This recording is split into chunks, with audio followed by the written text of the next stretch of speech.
तर नमस्कार मित्रांनो, मी शुभम गोटे आपण सर्वांचं सहर्ष स्वागत करतो आजच्या व्हिडिओमध्ये। तर आज आम्ही राहुल भाऊची गाडी घेऊन निघालो यवतमाळ गजानन महाराजांच्या जयघोषामध्ये। असं करता दोघांचे भांडणं समोरच चालू झाले की समोर बसून कोण, असं करता वाजले 10:30 वाजता देवांगला लागली भूक। तिनं घेतला भात, बसला खात। आम्ही चहा घेऊन चहाच्या आस्वादामध्ये पोहोचलो यवतमाळ। वाजले 12। त्या ठिकाणी गेलो असता इतकी भयानक गर्दी की सांगू शकत नाही, पण आम्हाला आज थांबायचं नव्हतं। आम्ही आज आलो होतो देव बघण्याकरता।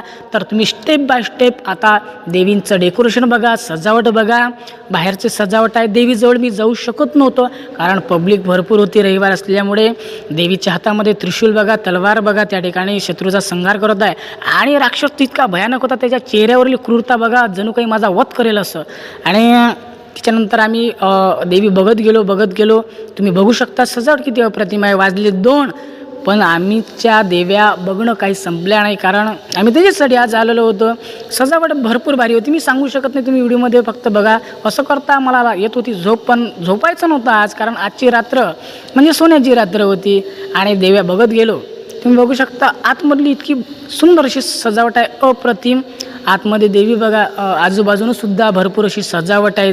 देवी शत्रूचा संहार करत आहे या ठिकाणी।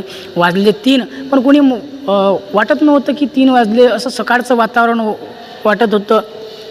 आणि तसं करता करता आम्ही गेलो भूत बंगल्यामध्ये। त्या भुहेरातून आतमध्ये शिरलो असता सुंदर अशी देवीची मूर्ती आम्हाला दिसली।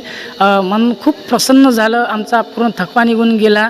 त्याच्यानंतर आम्ही बाहेर निघालो असता त्या ठिकाणी पूर्ण राम मंदिराचं डेकोरेशन त्या ठिकाणी उभारलेलं होतं आणि आतमध्ये सुंदर देवीची मूर्ती उभारलेली होती, मनाला खूप प्रसन्नता देत होती।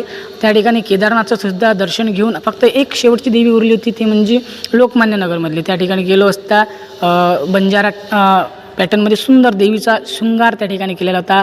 खूप प्रसन्न वाटलं आणि खूप थकून पोरंसुद्धा स्वर्गामध्ये गेले होते, मी पण थकलो होतो। चला तर मित्रांनो, पुन्हा भेटूया।